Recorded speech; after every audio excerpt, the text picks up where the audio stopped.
Oke, Mas Putra, Assalamualaikum warahmatullahi wabarakatuh. Mas Arya ya? Iya. Arya Genta. Kita memasuki fundamental barbershop sesuai dengan standar kompetensi kerja nasional Indonesia. Dan ini adalah salah satu draft ya, atau fundamental buat suatu hari akan mengikuti standar kompetensi nasional. Maka di sini disebut dengan standar kompetensi nasional kerja, khususnya yaitu memangkas rambut dengan teknik barber, gitu ya.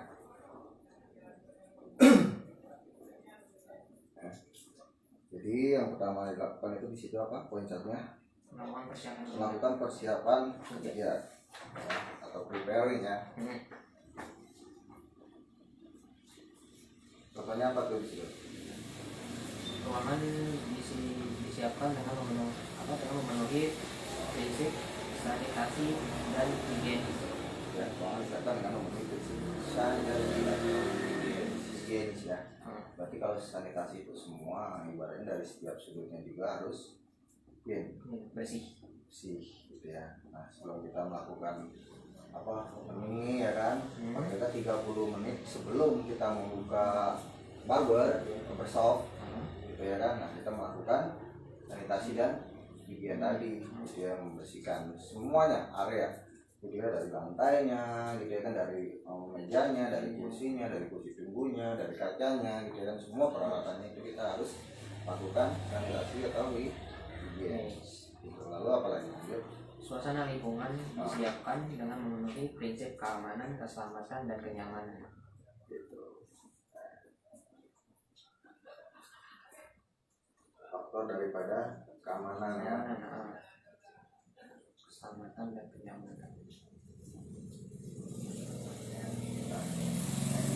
Untuk keamanan, kita pastikan bahwa gedung yang kita tempati atau kita gunakan ini memang dia kokoh. Kan banyak tuh kejadian tuh rubuh lah apa segala macam gitu ya kan, misalnya kayak depan tuh kanopi kan, pernah kejadian kan kanopi rubuh lah gitu ya kan, tiup angin segala macam. Nah itu kita harus perhatiin gitu ya kan, dan sampai nanti ada sesuatu yang ini yang kurang aman nih gitu ya kan. Nah itu kita harus selalu evaluasi gitu kan, selalu kita lakukan itu pemantauan gitu, dari apanya lagi misalnya ya kan, dari kelistrikannya gitu kan, listrik kita aman gak nih gitu ya kan. Terus dari apa lagi, dari peralatannya itu, seperti itu kita mempelajari bagaimana keselamatan daripada alat kerja kita gitu ya kan, dari kabelnya kan ya kan, dari kabelnya, dari kelistrikannya gitu, dari alat kerja kita juga kita harus lakukan pemantauan tentang keselamatan kerja.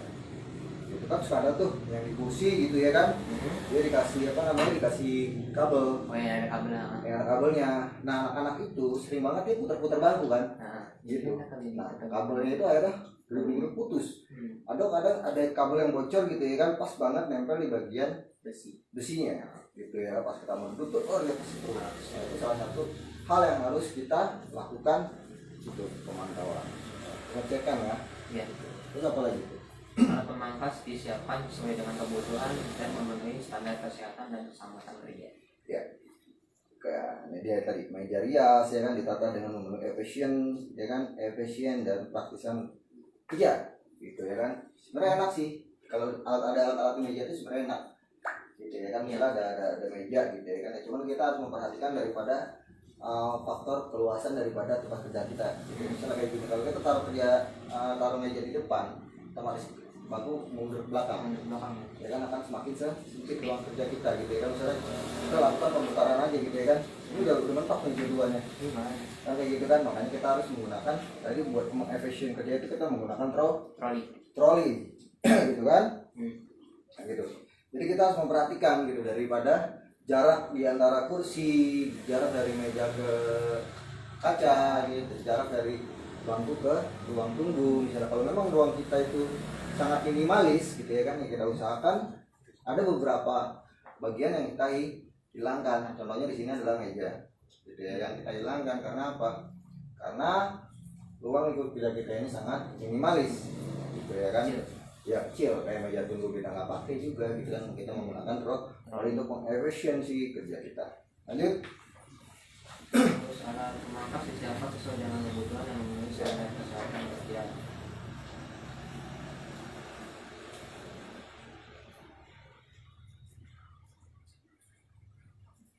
efisiensi. Alat pemangkat disiapkan sesuai dengan kebutuhan dan memenuhi standar kesehatan dan keselamatan kerja. Ya tadi seperti tadi ya, gitu. Ya, standar kesehatan. Misalnya dari silet yang sekali pakai, ya kan, Ya, terus handuk yang harus kita selalu cuci. cuci, gitu ya kan. Kalau perlu kain fiknya itu setiap malam itu kita cuci, kan dia cepat banget keringnya.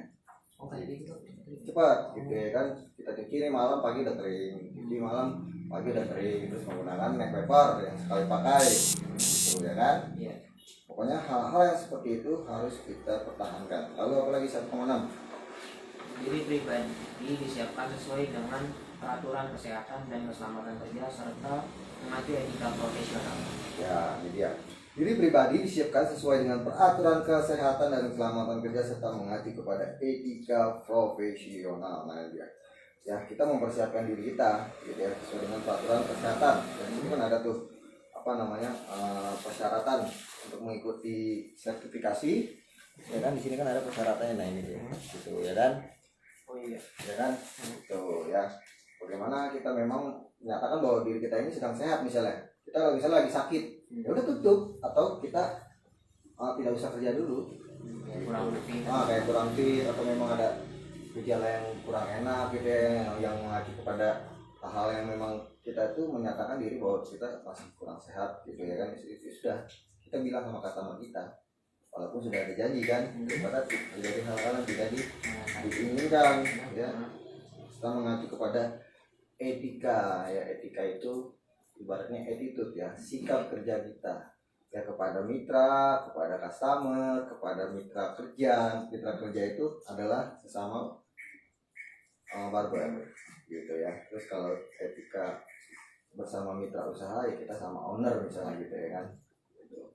Ya, sama juga dengan pada customer ya. Banyak hal-hal yang poin-poinnya nanti kita akan jelaskan gitu ya secara mendalam. Etika profesi itu apa saja gitu ya. Lanjut deh. Poin 2.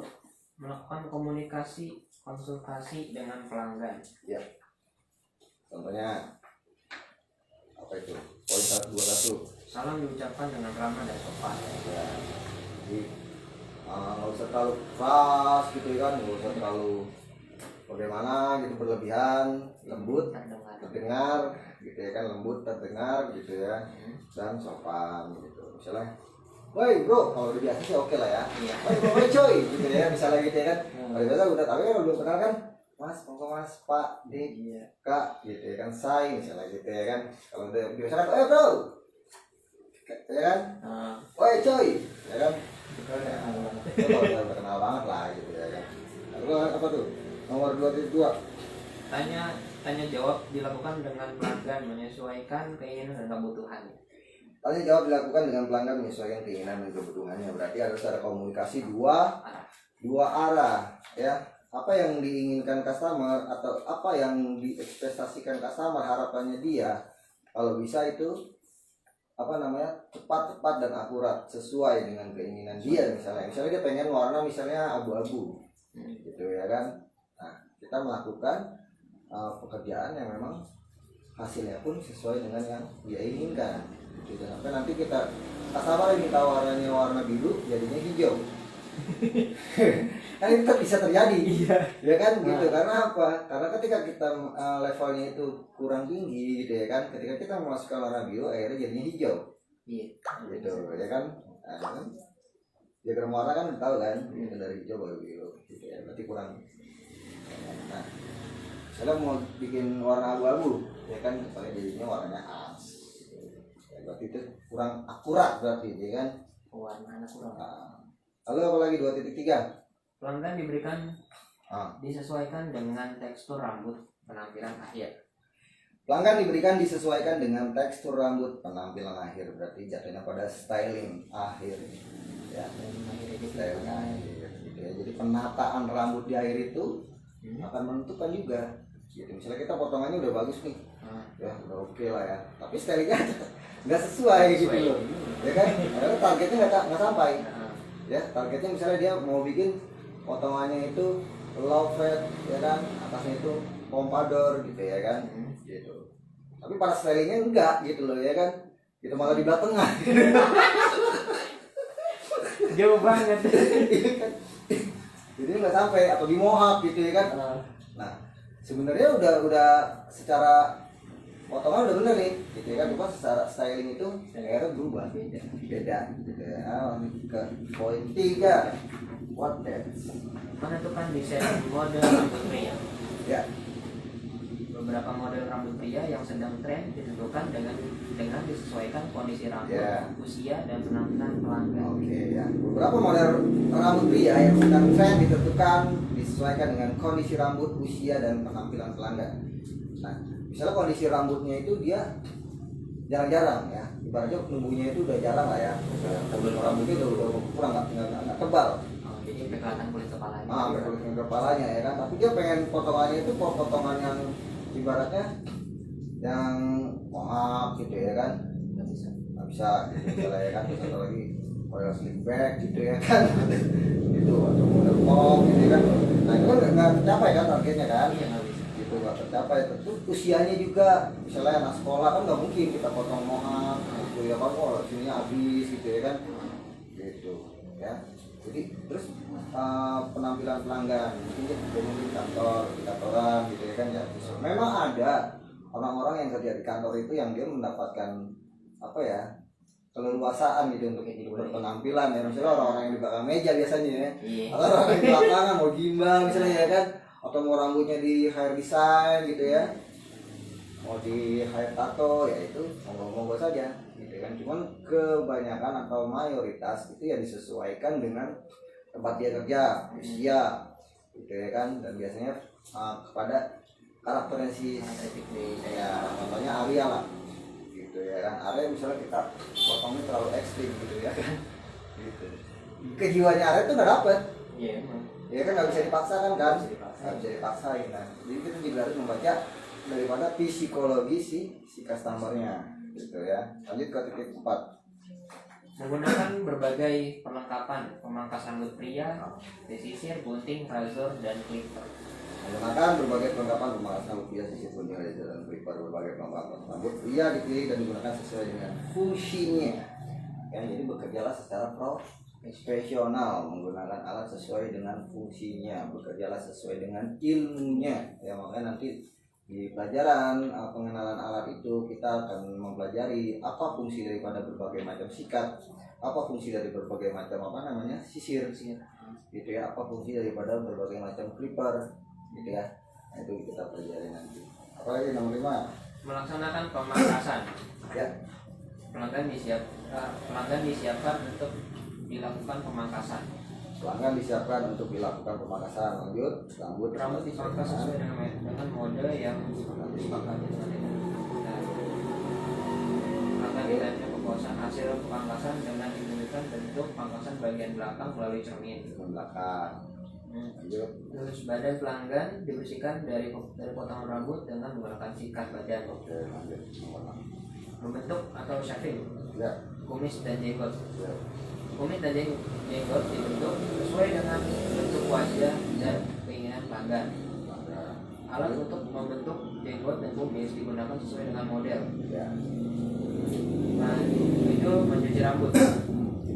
Pelanggan disiapkan untuk pencucian rambut. Ya. Pelanggan dipersilakan menuju bak cuci. Oke.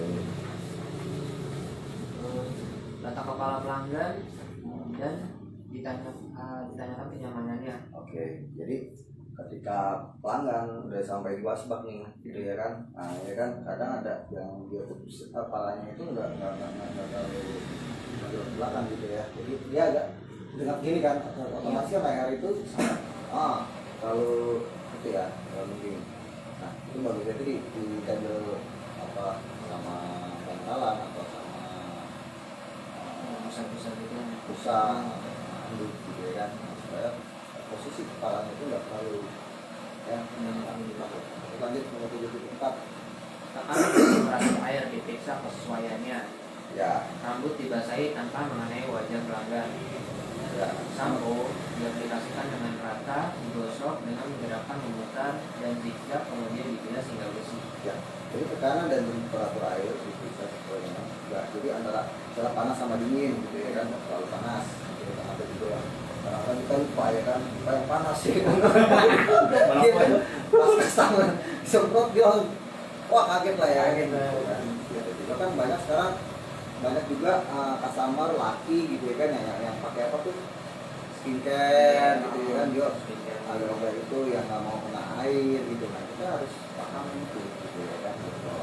Ternyata laki-laki juga sekarang banyak menggunakan skincare gitu kan, banyak yang perawatan juga. Gitu. Itu harus kita jaga gitu. Memang kita harus menghargai lah gitu ya kan. Oh ya, gitu kan. Misalnya wanita itu misalnya dia lagi pakai make up gitu ya kan, kemudian make up rusak gitu ya kan, jadi dia udah make up apa nih ya kan, aduh rambut belum rapi nih gitu ya kan, atau kayaknya pengen cuci dulu deh, silakan. Jadi itu dia ya, itu kita harus perhatiin itu ya.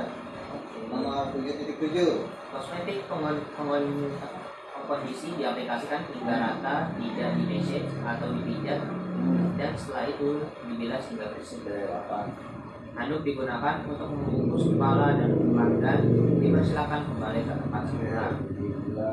Rambut dikeringkan dengan hair dryer dan ditata sesuai dengan keinginan pelanggan. Nomor 8 Menawarkan beberapa layanan yang tersedia. ya.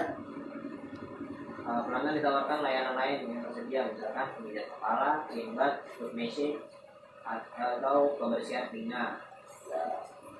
Layanan yang disetujui pelanggan dilaksanakan dengan memenuhi teknik dan prosedur yang benar serta menjamin kenyamanan dan keamanan pelanggan.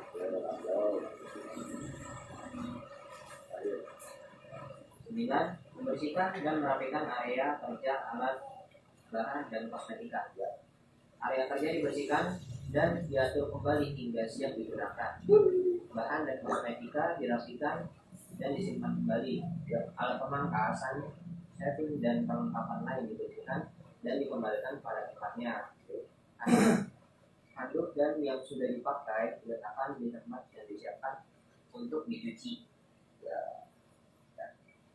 Jadi setelah melakukan kegiatan tadi gitu ya kan, kita wajib membersihkan atau meng-cleansing area kerja kita gitu kan. Istilahnya kita makan di restoran deh, makan dulu berantakan kan, apa sih rapin lagi nggak? Rapin lagi. Lebih enak gitu kan. Karena ketika meja itu rapi lagi ya kan, semuanya cleansing lagi, bersih ya kan gitu, ada customer lain pun enak gitu. Ada ya, nyaman. Jadi seperti itu. Nah, jadi sampai kecuali kalau memang posisinya ini lagi kayak kalau lagi pas lagi rame-ramenya nih, lagi habis tuh itu susah, itu agak sulit ya, tapi kita tetap kasih waktu dan sampai ada rambut-rambut di bawah ya, gitu ya. Kalau bangku ini clean, bersih gitu ya, paling kagak lah gitu ya, bangku itu nanti dibaca ulang, dipahami seperti itu masalah aja. Jadi kami dipahami pertama adalah daripada mengenal alatnya ya. Iya. Satu dan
paling utama itu pertama adalah usul.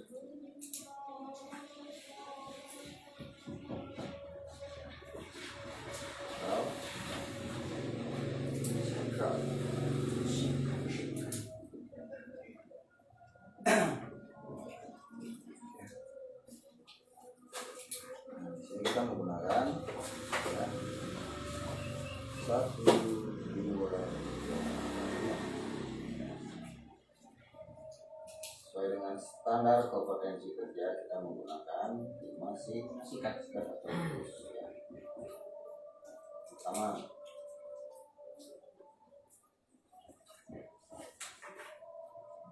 adalah sikat pundak ini ya.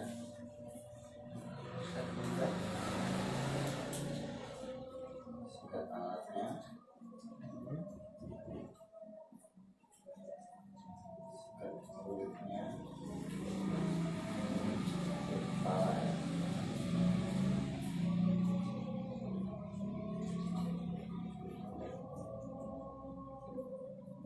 Empat, sikat wajahnya. 5, sikat. Oke.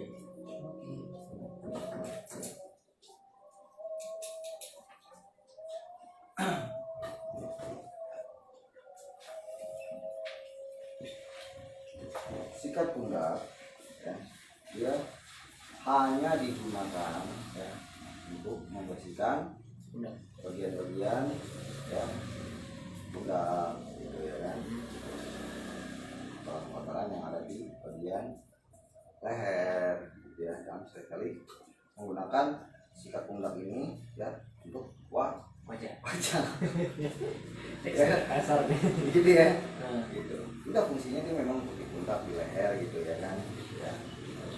Bagian mungkin bagian belakang gitu ya. Nah, ini pun tidak boleh digunakan untuk sikat alat.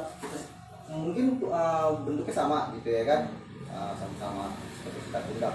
Tapi pisahkan antara sikat alat dengan sikat pundak ya. Jadi antara sikat alat sama sikat pundak itu dipisahkan, jangan disatukan. Kita harus tahu ini mana yang membuat sikat alat gitu ya kan, dan sikat pundak gitu. Lalu sikat wajah misalnya ya kan, sikat wajah itu bentuknya dia biasanya lebih halus ya kan, buat mata gitu ya kan. Nah ini kan dia lebih halus kan gitu kan, itu lebih halus gitu. Nah ini fungsinya adalah untuk hanya untuk wajah atau bagian-bagian yang kita ingin bersihkan, itu di bagian sisa-sisa apa? Saraf ya, dia yang lebih halus. Lalu sikat apa lagi? Sikat kulit ya. Sikat kulit itu biasanya dia lebih keras gitu ya, biasanya untuk kulit skin ya. Saya lakukan pemotretan apa namanya OPD gitu ya kan. Sikat lalu sikat yang isinya bedak ya, biasanya dia digunakan untuk finishing akhir ya, ketika rambut tuh kelengket tuh keringetan atau segala macam gitu ya, atau bekas semprotan kan paling nempel tuh. Nah itu menggunakan sikat bedak. Jadi perlu diingat bahwa sikat ini jangan disatukan ya, gunakanlah sesuai dengan fungsinya masing-masing ya. Jadi seperti itu ya. Yang kedua adalah sisir ya.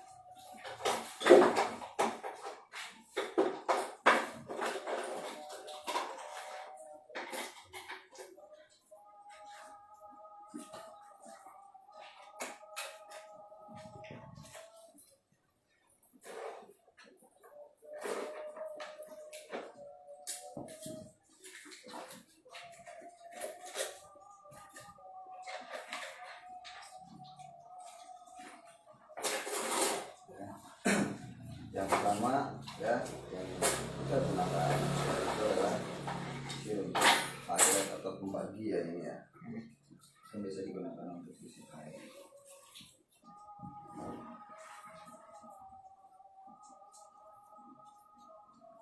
Ya, kalau kita nyebutnya itu sisi pembagi.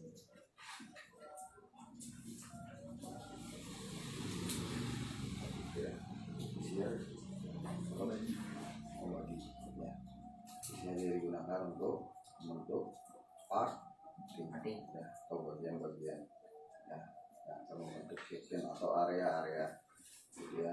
Nah, ini kita gunakan di waktu pertama kali kita melakukan part Parting.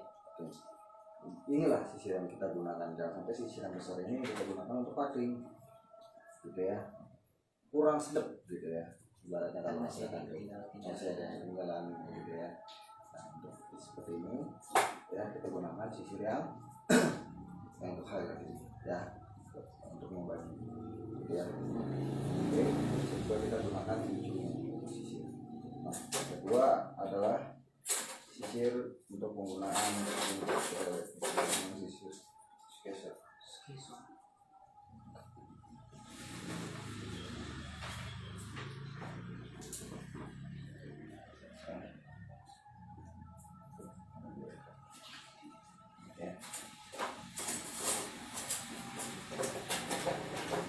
Lebaran ya, lebarnya ya, itu skaser tahu sendiri itu ya, dua setengah ya, paling lebar itu 2,5 lah ya.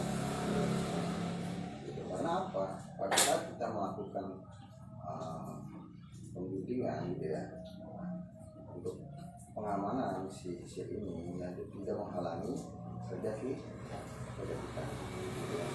Nah, ketika kita menggunakan misalnya sisir yang lebar ya, itu menghalangi kerja kita kejadian kita gitu ya, menghalangi gitu ya. Nah, jadi ketika kita menggunakan gunting gitu ya, berarti sisir yang kita pakai ya adalah yang kurang lebih itu adalah 2,5 cm gitu ya.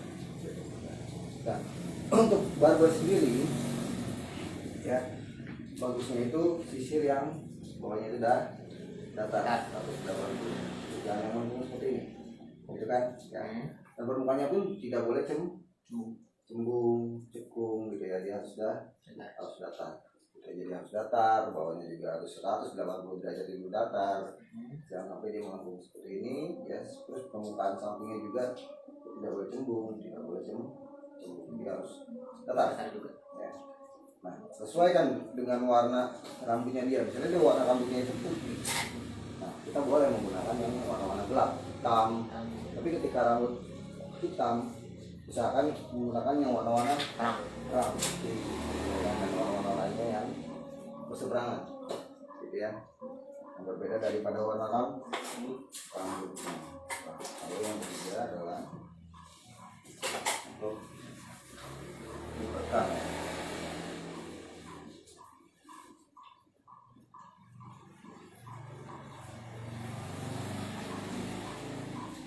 Nanti mengarahnya berarti ke SOC ya. Ini berarti yang arahnya ke SOC. Rekam. Penggunaan sisir rekam karena dia lebih lebar gitu ya, karena untuk menjadi ya, pembantu dalam kerjaan kita dalam membentuk connecting ya kan. Ini sudah ada jalurnya, sudah ada relnya. Malam sisir yang biasanya dia bawaan daripada pabrikan sendiri itu berapa? 4,5 atau setara dengan 1,5. 4,5. Oke. Gimana? Lalu yang berapa tadi? Plating.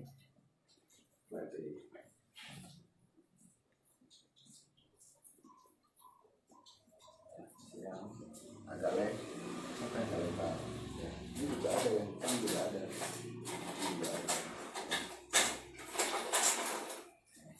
Plating. Ya, sama. Ya kan. Nah, ini kita gunain di sini, daerah sini. Ya. Ambil ratanya ya. Sama dari sini pada ya.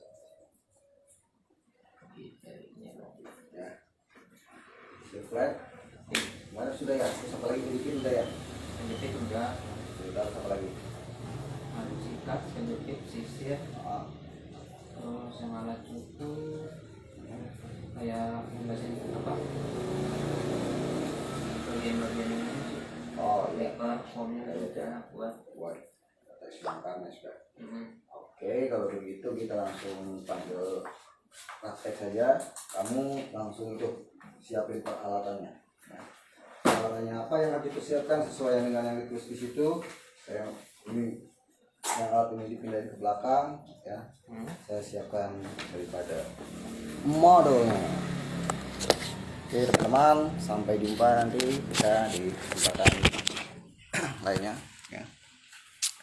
Ini salah satu peserta kita yang akan kita persiapkan untuk cabang kita di Sawangan ya buat teman-teman. Sampai jumpa, salam sukses selalu dari Go Kursus Indonesia.